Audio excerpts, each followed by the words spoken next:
Shalom pemirsa, dimanapun Anda berada pada malam hari ini. Dan sekarang saya masih berada di Tanjung Karang, tepatnya di restoran mie refill milik Bapak Yusuf Yakub, Pendeta Yusuf Yakub. Tepatnya hambanya ini seorang pelayan di GBI Citra Villa di Tanjung Karang. Tentu sampai di sini kisahnya begitu indah, seorang pengusaha menjadi pendeta. Tapi bagaimana perjalanan kisah ini, dimulai dari mana? Ikuti perbincangan kami di channel Majelis Daerah YPP Batu di Sumatera Bagian Selatan dan Sekolah Tinggi Teologi Malaysia di program Miracle pada malam hari ini bersama dengan Pendeta Yusuf Yakub. Shalom Pak Yusuf. Apa kabar Pak Pendeta? Baik, puji Tuhan. Wow, ya ini unik dan indah sekali. Restoran atau apa ini, mie refill begitu. Namanya. Wah, unik sekali ya. Jadi mie-nya bisa di refill, isi ulang. Bisa refill sepuasnya, free. Bagi yang ada di Tanjung Karang silakan refill free. Wah, ini anak muda gawat ini. Iya. Tapi konsepnya nggak rugi ya? Oh, enggak. Ya, Tidak iya. rugi, kita sudah perhitungkan. Jadi berapa banyak dia bisa refill satu orang? Sepuasnya. Ya. Harganya tetap bayar harga yang awal pertamanya aja. Harga pertama. Tapi itu semua sudah perhitungan ya. Sudah dalam perhitungan. Ya. Recordnya 15 mangkok refill. Waduh. Satu orang. Itu recordnya. Oke, nanti yang mau datang sendiri. Iya. Pak Yusuf, sebelum berbicara Bapak menjadi seorang pendeta, tentu perjalanan ini panjang. Iya. Untuk memahami, mengenal seorang Yusuf Yakub dari masa muda. Boleh nggak cerita siapa seorang Yusuf Yakub ini di masa muda dan bagaimana dia tiba-tiba menerima Tuhan Yesus? Sebelum panggilan loh Pak ya, kisahnya gimana Pak? Ya, terima kasih Pak. Sebenarnya saya adalah seorang yang memang sudah Kristen sejak lahir. Okay. Ya, karena papa mama saya Kristen. Dan ya tapi sama-sama kita ketahui memang orang-orang Kristen sejak lahir ini sebenarnya karena statusnya saja Kristen. Ya, kita tahu itu ya. Tapi kehidupan kita apalagi anak muda memang ngawur-ngawur lah. Betul. Ya. Jadi kayak kalau cuma ngerokok, terus pornografi, terus yang seperti itu memang sudah anak muda. Kelaziman lah untuk anak muda begitu ya. Nah, tetapi kemudian saya di SMA, saya ingat waktu itu saya SMA kelas 2, saya mengalami lawatan Tuhan. Wow. Nah, terus kemudian memang sejak itu saya mengalami perubahan kehidupan, ya. Wow, saya mengalami pertobatan sampai-sampai di SMA itu saya terkadang ngerasa aneh sendiri karena teman-teman clubbing, teman-teman yang kayak gitu-gitu. Dan saya itu dalam tanda kutip sedikit tersingkirkan karena memang saya kayak jadi orang yang aneh sendiri gitu ya Pak ya. Ini benar-benar kalau mau jujur sebenarnya ini namanya konsep kekudusan sebenarnya. Dipisahkan betul, dipisahkan dan seperti terpisah sendiri begitu. Terpisah dengan sendirinya, iya. Suatu hari bahkan saya pernah diajakin oleh teman saya Pak, karena memang dia ulang tahun dan nggak enak kalau menolak karena kita satu kelas semua pergi ke sebuah klub malam. Saya karena nggak mungkin itu karena nanti saya jadi sendiri terpisah banget, nggak bisa nolak gitu ya. Waktu saya ikut, lalu teman-teman saya mulai pesan minuman-minuman yang beralkohol macam-macam itu ya.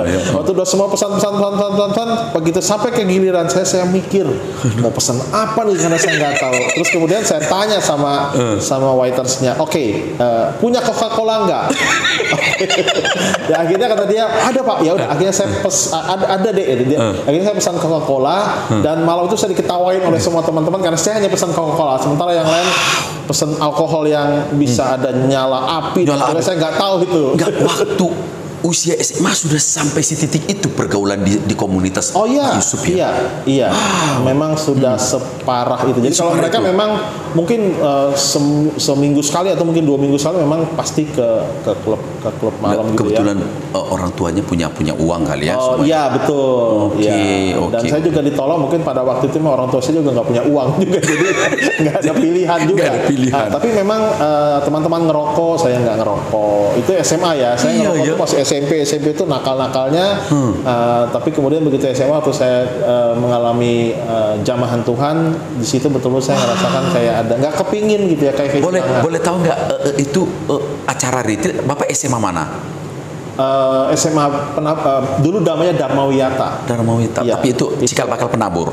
Ya betul, penabur sekarang namanya ya. Dan memang pelayanan sudah begitu concern waktu itu ya menangani anak-anak SMA ya. Enggak Pak, saya mengalami lawatan Tuhan melalui sebuah retreat Pak. Waktu itu retreatnya Oleh gereja atau oleh sekolah itu? oleh sebuah gereja di Bandung. Oke. Gitu, terus kemudian saya jadi pergi ke Bandung. tempat retreat ke Lembang atau di situ Lembang, saya iya. mengalami lawatan Tuhan. Ya, Luar itu biasa. yang saya alami. Usaha untuk menjangkau anak-anak muda sebenarnya begitu. Iya. Terus harus diupayakan. Sebenarnya retreatnya gabung ya. Iya. Jadi retreatnya ada orang tua, ada anak muda gitu. Memang kita gabung. Tapi disitulah dijamah Tapi disitulah Tuhan. saya dijamah, iya. Nah, setelah dijamah Tuhan, apa cita-citanya apa? Mau tetap kuliah atau gimana ceritanya? Sebenarnya kalau ditanya cita-cita saya mau masuk sekolah Alkitab waktu Nah, itu. Ya, waktu itu muncul. Karena lagi menggebu-gebu. Iya. Jadi memang pengen masuk sekolah Alkitab. Cuma memang waktu saya izin sama mami, terutama Iya. waktu ya orang tua saya, beliau tidak izinkan. Oke. Ya, mami nggak kasih karena mungkin mami juga dari latar belakang sebuah dari sebuah gereja Ya, di mana dalam tanda kutip ya Pak, dalam tanda kutip bahwa hamba Tuhan itu hidupnya betul-betul Dibayar. bergantung pada gereja. pemberian jemaat atau gereja. Oh. Nah, sehingga mami saya waktu itu dengan tegas menolak, nggak boleh. Ya. Mami saya ngomong begini, kamu hanya boleh melayani kalau kamu memang sudah berhasil. Wow. Karena mami saya nggak kepingin pelayanan saya membebani jemaat, membebani orang lain. Jadi mami justru ngomong, kamu berhasil, lalu kamu punya cukup berkat. Waktu kamu melayani, kamu betul-betul hatimu pure melayani, dan justru kamu bisa memberkati jemaat. Itu konsep mami saya. Luar biasa sebenarnya ya kalau Iya. mau lantas itu masuk dalam pikiran Bapak. Iya, masuk justru. Jadi memang sejak itu saya berpikir iya ya, saya harus mulai memikirkan bahwa kalau melayani ya udah benar-benar pure tulus, gitu, murni dan memberkati. Oke, tapi meskipun tentu kita tahu bahwa memang ada sistem-sistem yang memang para hamba Tuhan bergantung kepada Tuhan melalui gereja. Betul. Jadi okay ya. Itu tidak perlu berlaku buat semua. Oke, cuman karena waktu itu konsepnya mami memberikan konsep itu, jadi saya pikir saya akan ikuti apa yang. Lantas akhirnya masuk dan ke fakultas mana waktu itu setelah SMA? Waktu itu jadi kisahnya waktu lulus SMA saya sebenarnya mau masuk di teknik elektro di Bandung. Saya udah berangkat ke Bandung, saya udah ambil formulir, saya sudah siap dan 2 hari lagi itu sudah ujian masuk ke teknik elektro. Waktu itu elektro arus lemah ya Pak ya. Nah tapi kemudian 2 hari sebelum ujian tiba-tiba saya dipanggil pulang karena papi saya meninggal. Padahal sakitnya tidak terlalu berat kok ya, maksudnya ya biasa aja, makanya saya juga tenang-tenang aja. Tapi terus kemudian ya Tuhan punya rencana yang lain sehingga papi saya meninggal. Jadi saya tidak jadi ujian, saya pulang ke Lampung. Lalu setelah saya pulang ke Lampung, waktu selesai pemakaman papi, saya memutuskan, karena waktu itu saya jadi anak yang paling besar, karena kakak saya yang besar sudah kuliah di Palembang, sehingga saya memutuskan saya akan dampingi mami, karena adik-adik saya masih kecil. Untuk meneruskan usaha. Mendampingi mami untuk menjalankan usaha Pak. Tapi sambil kuliah di Lampung. Akhirnya saya kuliah di Lampung di teknik sipil. Itu akhirnya kuliah di Lampung. Wow. Lantas cerita tentang panggilan yang tersimpan, panggilan melayani yang tersimpan itu berapa tahun itu baru terwujud?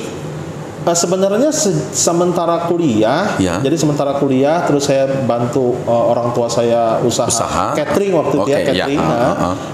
Saya juga sudah terjun dalam pelayanan. Karena saya memang hobi musik Pak. Jadi saya sebenarnya dari SMP itu sudah mulai main musik, SMA saya di gereja pemain musik, bass sama keyboard saya main.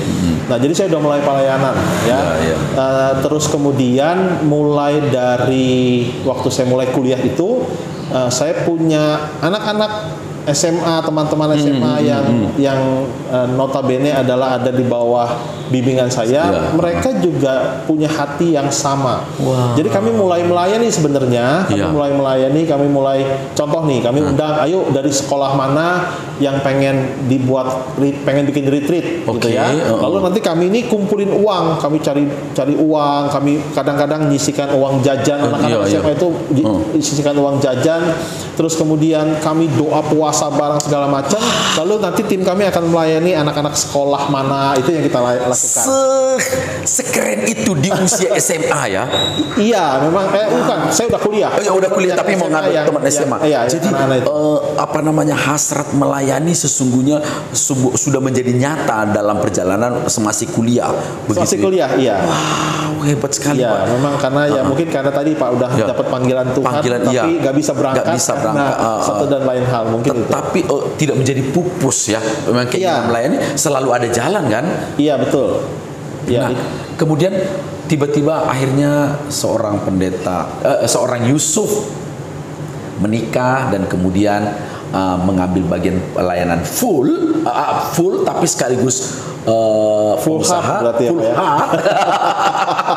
full time. Itu kapan sih ceritanya kok tiba-tiba akhirnya Pak Yusuf jadi pendeta? Itu ceritanya gimana? Tahun berapa? Bagaimana? Jadi gini. Sebenarnya artinya saya semasa kuliah itu memang sudah mengambil keputusan untuk terus melayani Tuhan kan, semasa kuliah itu. Terus kemudian, nah saya sebenarnya kalau bicara tentang keberanian untuk tampil di mimbar, itu bermula dari karena saya dulu guru sekolah minggu. Wow, juga guru sekolah minggu. Ya, saya guru sekolah minggu. Saya memang mengajar sekolah minggu waktu kuliah juga. Waktu kuliah. Ya, sejak kuliah. Waktu kuliah itu saya mengajar sekolah minggu. Mungkin ada 6-7 tahun saya ngajar sekolah minggu.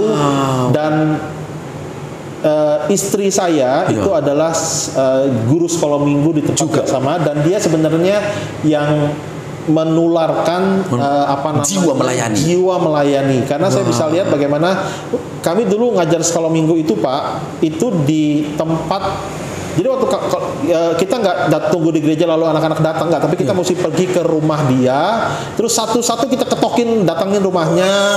Segitunya Pak. Iya, bahkan waktu itu ada anak-anak sekolah minggu yang belum mandi itu sama istri saya dimandiin dulu, jadi memang kita jemputin seperti itu, baru kita bawa ke gereja. Ya awalnya saya juga gini, repot amat gitu. Waktu saya diminta dampingi, jadi diminta temenin dia mulai ngajar, kami belum ada komitmen hubungan apa-apa, memang teman aja. Tapi saya ngeliat bagaimana dia kejerin anak-anak satu-satu, dia izin sama orang tuanya, dia mandiin, dia bedakin, dia segala macam. Itu yang tanya begitu yang kepada anak-anak. Nah itu waktu saya mulai melihat, oh pelayanan ini sampai seperti ini gitu ya. Itu. Nah, jadi itu yang memulai. Lalu terus kemudian ya sudah, saya akhirnya mulai mencintai pelayanan di sekolah minggu, dan di situ belajar untuk berani ngomong. Tampil, berani ngomong, mau tidak mau harus ngomong. Dan kalau anak sekolah minggu kan ya udah oke aja gitu, nggak terlalu gimana. Tapi itu sebuah proses belajar untuk tampil di depan. Betul, itu yang memulainya. Itu kemudian akhirnya tahun berapa akhirnya Bapak berada di depan jemaat? Nah, dewasa. Iya, saya bersyukur karena gembala saya di waktu saya kuliah itu juga seorang hamba Tuhan yang berani mempercayakan. Waktu itu memang saya bermulai, jadi habis dari sekolah minggu, terus kemudian saya mulai di ibadah youth ya. Jadi gembala saya mempercayakan, waktu dia melihat saya sudah sedemikian lama, lalu dia mulai percayakan, saya izinkan kamu untuk mulai sampaikan sharing firman di youth waktu itu. Ya. Itu terus mulai beranjak, dan memang sejak itu memang saya jadi mulai ada momen-momen baik itu retreat ataupun itu memang saya diundang oleh gereja-gereja lain, sehingga saya sebenarnya jadi artinya kalau pertama kali ditampil di umum justru di gereja-gereja lain. Oh, justru di gereja-gereja lain. Terus kemudian saya juga ada pelayanan kampus. Kita ada pelayanan kampus ministry waktu itu. Jadi beberapa kampus itu bikin retreat, terus kemudian mereka tiap malam minggu biasanya beberapa anak-anak kampus itu, mahasiswa itu datang ke rumah saya, lalu kita pemuritan dan sebagainya, dan saya mulai di situ yang kita mulai. Oke, Pak Yusuf. Sebelum ini udah jadi nanti akhirnya di perjalanan ini jadi pendeta, saya mau ini. Bapak ini kan dibesarkan dalam gereja lah. Dibesarkan mulai SMA, benar-benar mencintai Tuhan, terlibat pelayanan anak-anak di youth, di kemudian macam-macam di kampus dan sebagainya. Hidup dalam itu. Pak, kalau ditanya nih, Bapak bertemu nggak dengan masalah? Oh iya. Atau apa sih masalah yang dihadapi? Kan tentu beda dengan masalah anak jalanan, itu beda.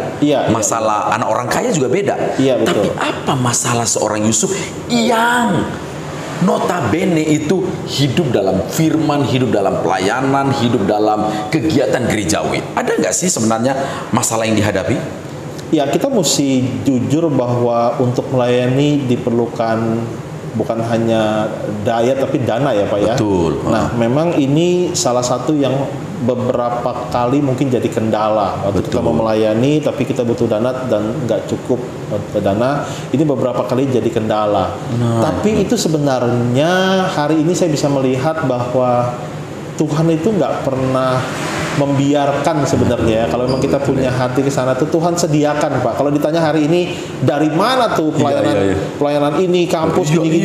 Karena kan kita nggak mungkin tarik biaya dari mahasiswa, kita bikin retreat sekian orang, kita bikin event-event apa itu nggak mungkin tarik ya. Tapi kalau ditanya hari ini saya juga nggak tahu dari mana Pak. Tapi Tuhan cukupkan cara Tuhan lah. Cara Tuhan itu nggak tahu. Tapi kalau ditanya seorang Yusuf itu masih ada nggak sih pergolakan contohnya di usia anak muda dia bergolak dengan nafsunya, di usia kuliah dia bergolak dengan cita-citanya.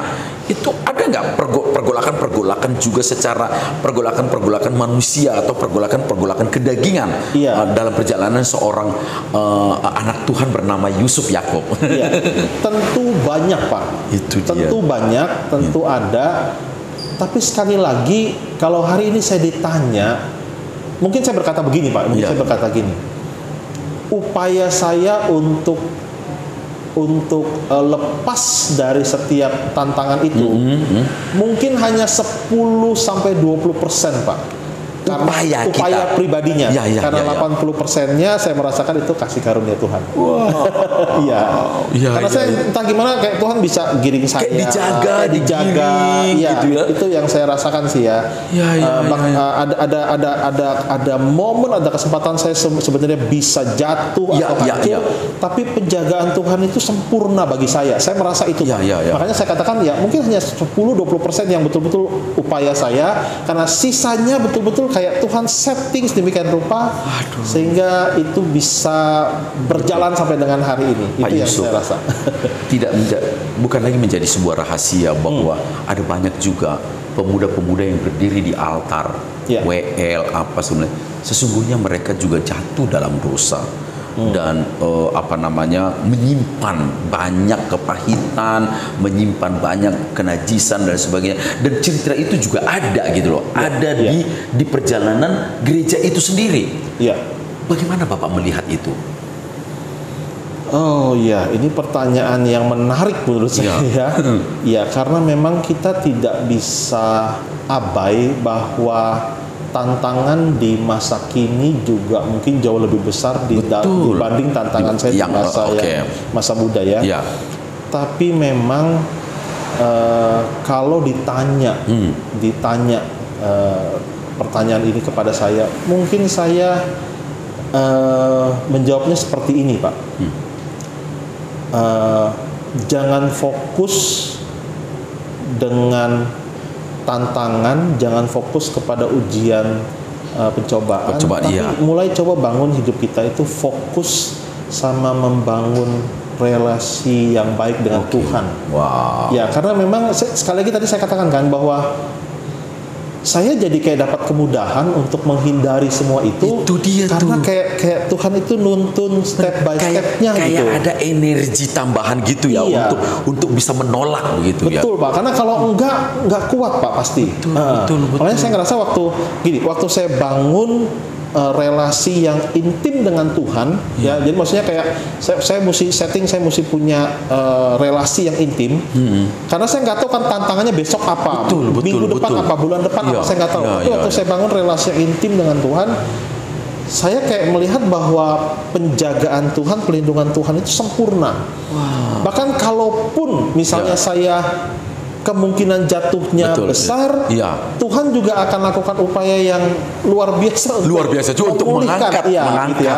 Artinya maksudnya apabila kita jatuh tidak sampai tergeletak, itu yang Tuhan kerjakan dalam hidup saya. Iya.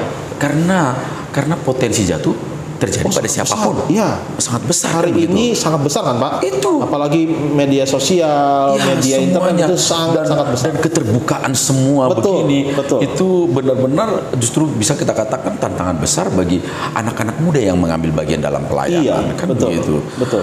Wow, luar biasa. Pak Yusuf, tahun berapa Bapak akhirnya ditahbiskan? Saya ditahbiskan untuk jabatan kependetaan itu di Gereja Bethel Indonesia. Mungkin sekitar 12 tahun yang lalu lah rasanya. Pastinya saya nggak gitu hafal. Kenapa Bapak akhirnya menerima tahbisan sebagai pendeta, sebuah jabatan gelar yang tidak mudah sebenarnya dipertanggungjawabkan di hadapan Tuhan dan di hadapan masyarakat, kan begitu. Meskipun Bapak sudah sebenarnya untuk soal pelayanan tidak perlu diragukan lagi, kan begitu ya, full heart full time kan gitu. Kemudian waktu Bapak tentunya ditawarkan ya di ini kan, meskipun sudah ada prosesnya, proses pertama yang akhirnya Bapak saya terima, itu ada semacam pergulatan mengambil keputusan itu. Ada cerita di balik itu? Sebenarnya memang saya didorong disupport oleh gembala saya, Pak Pendeta Hengki Andrean, gembala GBI Villa Citra. Beliaulah yang support saya, beliaulah yang dorong saya untuk masuk di dalam jabatan kependetaan. Saya juga melihat karena beliau ini juga seorang yang mempercayakan kita. Jadi memang waktu itu saya bahkan belum ada jabatan kependetaan aja, saya diizinkan untuk bicara di ibadah umum, terus kemudian pimpin sebuah retreat dan seterusnya. Jadi memang proses untuk jabatan ini sudah bertingkat ya, sudah ibaratnya sudah progres ya, sudah progres begitu. Tapi pada akhirnya atau sebelum ditawarkan, didorong gitu, Bapak sudah ada mengira-ngira bahwa saya akan masuk dalam jabatan kependetaan, atau sudah begitu, atau gimana? Nggak kepikir sih Pak. Nggak kepikir ya. Nah, maka waktu tiba-tiba didorong dan kemudian dikatakan Pak Yusuf akan jadi pendeta, itu ada prosesnya? Iya, jadi gini, sebenarnya dengan jabatan kependetaan ini sebenarnya itu merupakan sebuah kepercayaan tambahan dari Bapak Gembala ya Pak. Betul, jadi beliau yang memberikan ini, dan kemudian juga ada beberapa statement, maksudnya dengan adanya jabatan kependetaan ini artinya orang-orang yang akan mengundang dan sebagainya jauh lebih trust, jauh lebih percaya. Ada trust dari mereka. Artinya bukan asal ngomong, betul. Sudah ada latar memang karena kalau untuk pimpin retreat, untuk ini tentu harus ada dalam tanda petik embel-embel itu atau gelar itu supaya itu tadi dipercaya dan seperti bertanggung jawab lah dalam penyampaiannya kan begitu. Jadi memang itu hasil perbincangan dengan dorongan dari Bapak Gembala, sehingga kita bisa saya akhirnya memutuskan akan masuk. Karena tidak terlalu sulit bagi Bapak, karena memang sudah memberikan hati sejak awal untuk melayani Tuhan ya. Terus setelah Bapak menerima jabatan pendeta itu, apa kira-kira tantangan terberat? Nah, ini yang penting. bagi saya sebenarnya jabatan kependetaan itu adalah sebuah tanggung jawab yang tidak mudah ya. Betul. Karena nggak hanya soal, maksudnya gini, nggak hanya soal jatuh pada dosa-dosa yang besar gitu, tapi mungkin dari sisi perkataan, perbuatan itu tuntutannya sudah lebih lagi. Tuntutannya lebih gede lagi. Mungkin kalau saya lagi setir mobil di jalan, saya misalnya saya marahin, misalnya ada sesuatu saya marah-marah, ternyata lalu orang itu ngomong gini, Pak, saya ibadah sore, Bapak yang khotbah ya, nanti kan gimana gitu? Karena Bapak tidak mengenal ribuan kan? Iya, makanya jadi memang di satu sisi memang ada sebuah tanggung jawab yang lebih ya Pak. Betul. Jadi karena jabatan itu sebenarnya selain kepercayaan manusia atau organisasi, tapi itu tentu juga merupakan kepercayaan Tuhan juga buat kita. Sehingga mau tidak mau, suka tidak suka, kalau seseorang ada di dalam jabatan kependetaan harusnya mulai berupaya agar hidupnya terus menjadi berkenan lah ya. Kitab yang terbuka ya bahasa gitu ya. Kitab yang bisa dibaca. Kitab yang bisa dibaca oleh orang lain. Makanya itu yang saya rasakan sih. Jadi memang saya sama istri, bukan hanya saya ya Pak, tapi istri saya pun yang bukan jabatan kependetaan, anak-anak pun juga. Saya selalu ngomong bahwa kita belajar ya, nggak harus sempurna langsung, tapi ayo kita belajar sehingga karena kalian sekarang bukan lagi orang biasa, tapi memang ada anak pendeta. Tidak seperti pendeta, tapi anak pendeta. Betul. Ngikut. Iya. Pernah protes? Enggak sih, saya puji Tuhan anak-anak saya bisa memahami dan mereka juga menikmati akhirnya menikmati gitu loh. Ya udah, memang sejak awal memang mereka sudah dilibatkan juga. Jadi mereka menyukai ya maksudnya gini, ya memang mereka juga hidupnya nggak neko-neko gitu ya. Oke gitu ya. Dan itu ibaratnya dalam dunia bisnis itu juga sudah modal besar ya. Iya betul. Modal besar ya Pak. Modal besar. Iya. Pak Yusuf, tentu tidak, seperti saya katakan, tidak rahasia bahwa GBI di dekade ini begitu booming. Begitu booming dengan pencapaiannya, entah kuantitas atau kualitas. Kalau boleh tanya, apa sih yang dilakukan GBI kok begitu? Pernah teman saya bertanya dari yang saya sebut ya lah, nggak apa-apa ya, Pentakosta misalnya, dia juga heran kenapa GBI ini kok bisa begitu booming ya, gitu. Maksudnya pencapaian yang sangat maksimal di tahun-tahun yang lalu gitu. Boleh tanya apa sih rahasianya?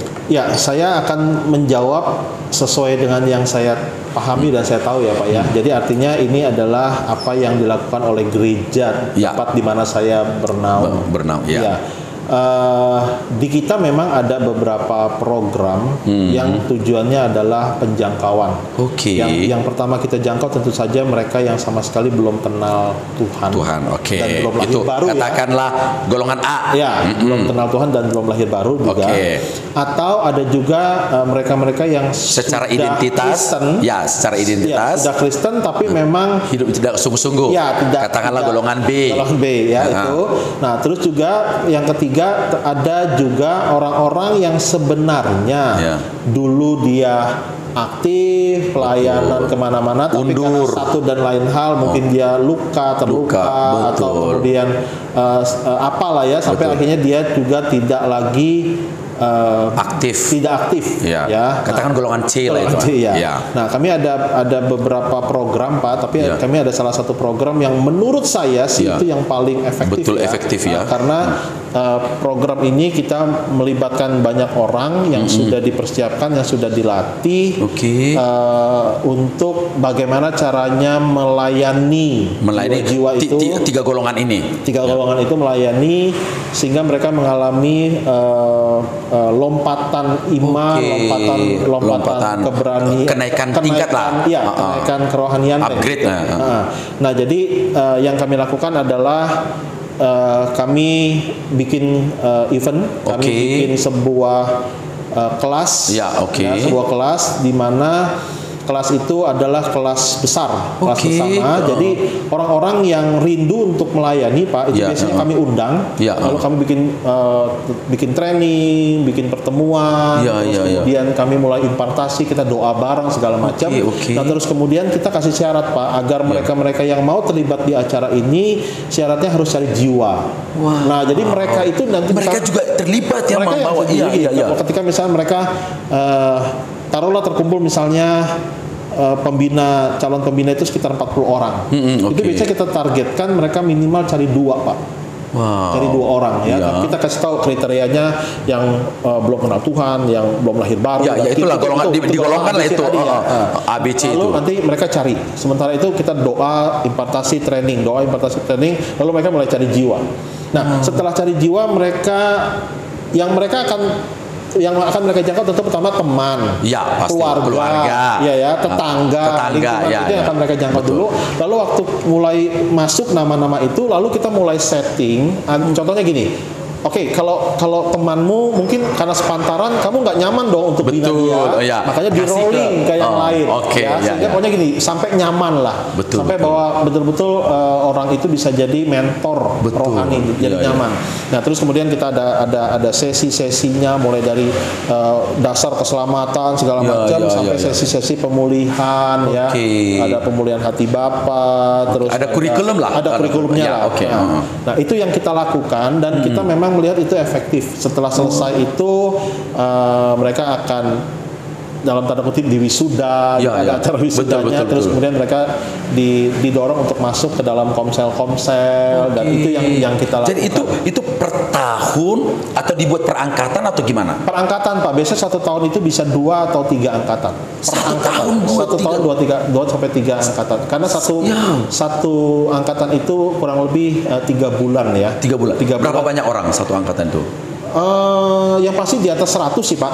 100 sampai 150 waktu tahun berapa itu pernah bahkan dalam sebuah saya lupa ya angkatan keberapa itu sampai dengan 200 orang lah ya.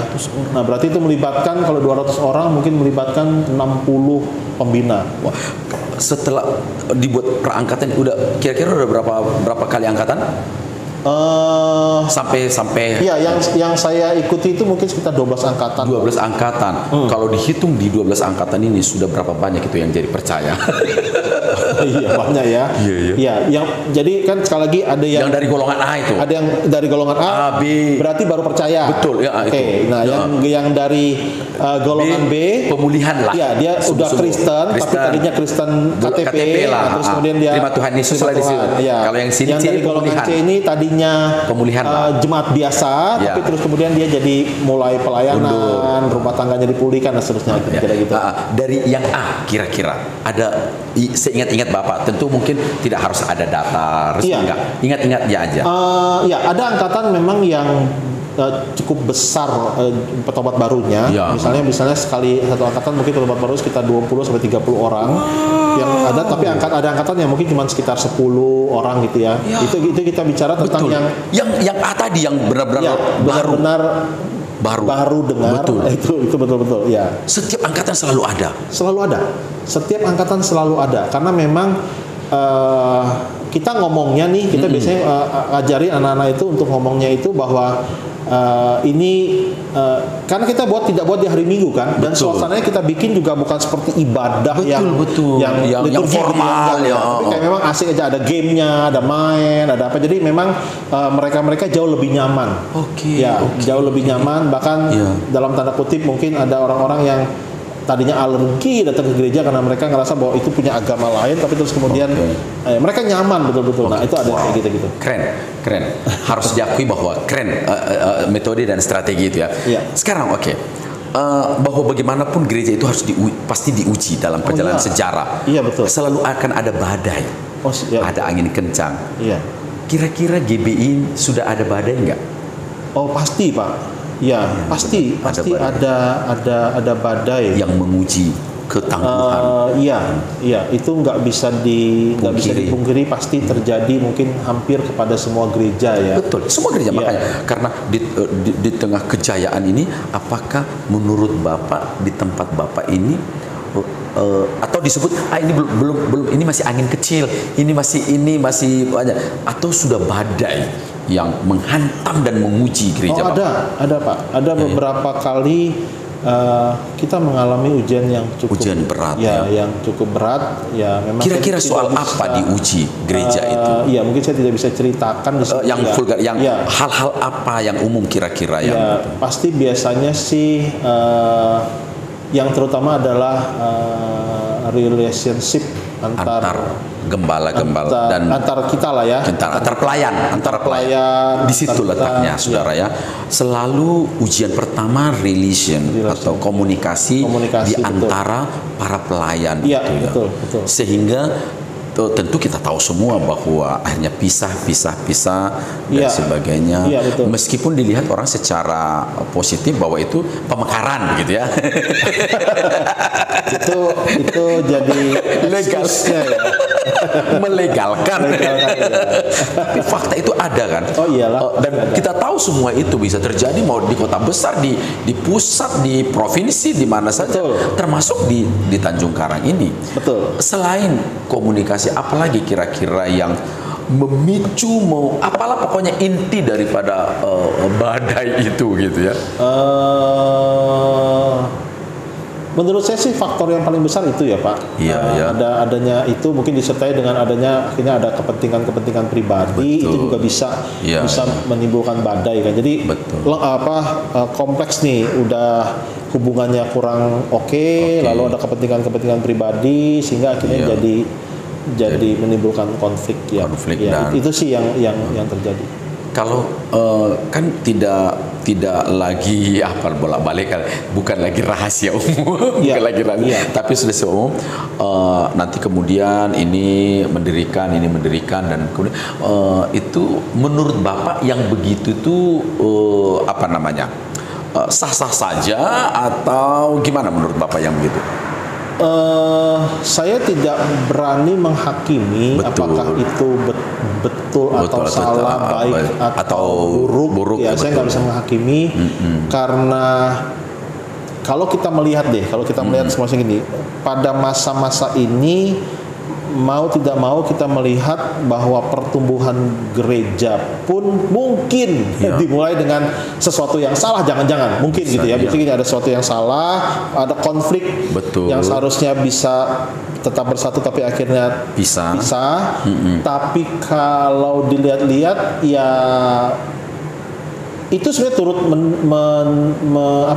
mendorong pertumbuhan kekristenan di Indonesia Jadi memang kayak gini, itu jadi meluas kan akhirnya. Terus kemudian kelihatannya mungkin diawali dengan salah, mungkin kesannya kalau secara manusia kita lihat salah, tapi waktu sudah berjalan sampai dengan sekarang justru ada sesuatu yang awalnya kita lihat salah tapi justru menjangkaunya sangat luar biasa gitu ya. Sementara mungkin gereja dia awal nih mungkin yang kita lihat tadinya sayang banget ya sampai harus seperti itu. Tapi ya mungkin nih Pak, jadi penjangkauan yang baru ini justru lebih luas. Makanya saya nggak berani berkata benar atau salah, juga nggak berani. Nah, ada semacam anggapan gini, wow GB ini semua gerejanya pengusaha nih, mereka ini menjangkau usahawan gitu. Saya pikir itu tidak terlalu benar ya Pak. Enggak Pak, justru tetap ada sebagian besar karena banyak juga saya lihat gereja ini sangat berperan untuk orang-orang yang low yang di diakonianya begitu. Banyak juga ya di banyak sekali. Bahkan persentasenya lebih banyak yang memberikan juga diakonia karena bagaimanapun ya gereja tetap diakonia, marturia, koinonia kan. Tidak bisa lepas dari jadi bukan gereja itu berarti. Kalau di luar itu kan bukan gereja. Itu hanya organisasi. Nirlaba jangan-jangan. Pak Pendeta, Bapak kan juga adalah suatu produk masa di mana ya pendeta ya pengusaha gitu ya. Sekali lagi apa keuntungan, kelebihan, kelemahan di posisi seperti pendeta pengusaha ini? Menarik juga nih Pak. Karena memang akhirnya saya harus konsen di dua alam gitu katanya. Yaitu pelayanan sama kan bisnis pekerjaan. Kan harus cari untung. Iya betul. Ya, bukan hanya itu, bisnis harus dikembangkan juga. Terus kemudian pelayanan harus dikembangkan. Ya. Gimana itu? Jadi memang pasti ada masa-masa nih ya. Kalau saya mungkin tipenya bukan seorang yang terlalu pandai untuk mengelola keduanya. Jadi ada masa-masa di satu sisi terlihat saya seperti fokus kepada pelayanan, sampai terus kemudian bisnis seperti mengalami stuck atau turun. Stuck lah kita katakan ya. Nah, berarti di situ saya harus mulai setting ulang lagi konsen saya, sehingga untuk sementara begitu ini sudah jalan, ada orang-orang yang akan terus jalan. Lalu saya mulai fokus lagi ke sini, mulai gali lagi, mulai kembangkan lagi, lalu mulai belajar lagi. Nah itu memang nggak mudah Pak. Itu betul-betul kayak kita kan pengen dua-duanya jalan Pak. Benar, dua-duanya jalan. Karena apa? Kalau bisnisnya bermasalah juga berarti akhirnya saya jadi nggak bisa memberkati pelayanan gitu kan. Nah, memang ini nggak mudah, sekali lagi butuh kemurahan Tuhan lagi berarti. Karena kan alat ukur untuk mengukur bisnis ini maju itu kan gampang banget kan. Betul. Apalagi di model bisnis Bapak ini, resto begini, kan begitu. Pengunjung tidak banyak, wah itu sudah tanda-tanda kan begitu. Jadi mengukurnya itu gampang, lebih mudah ya. Lebih mudah mengukurnya. Kalau jemaat, segitu aja dalam 2 tahun ini masih ditolerir kan begitu ya. Walaupun memang harus dilihat kenapa nggak nambah. Kenapa nggak ada pertumbuhan? Karena kalau nggak ada pertumbuhan sebenarnya kan turun betul. Kalau kelebihannya untuk di model Bapak ini, pendeta pengusaha. Kelebihannya itu Pak, saya bisa melayani tanpa memikirkan apa yang harus menjadi kewajiban jemaat bagi. Saya bisa melayani tanpa memikirkan. Maksudnya gini, saya bisa melayani dengan nggak ada motivasi apa-apa. Terus kemudian meskipun yang melayani dengan itu tidak harus memakai motivasi itu ya. Bisa, itu benar juga betul. Setuju.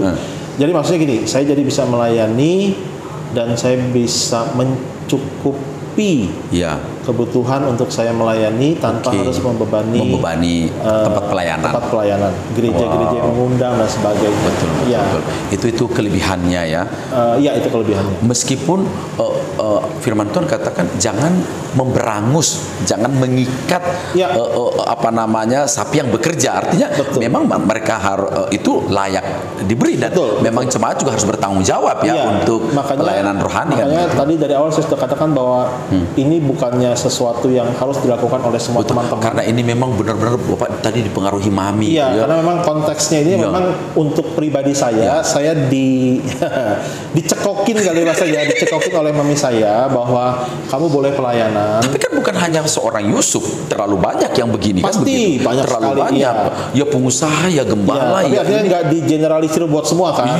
Ada orang-orang, saya salut Pak sebenarnya dengan orang-orang yang betul-betul dipanggil secara full menyerahkan hidupnya itu pun juga saya salut Pak. Itu maksud saya, bagi saya mereka juga spesial tuh bahwa mereka jadi betul-betul fokus sama saya salut sekali. Apa Bapak pernah pikir kasihan pendeta itu nanti enggak. Datang bulan baru dikasih. Karena saya percaya kalau Tuhan panggil, Tuhan akan cukupin dong pasti ya.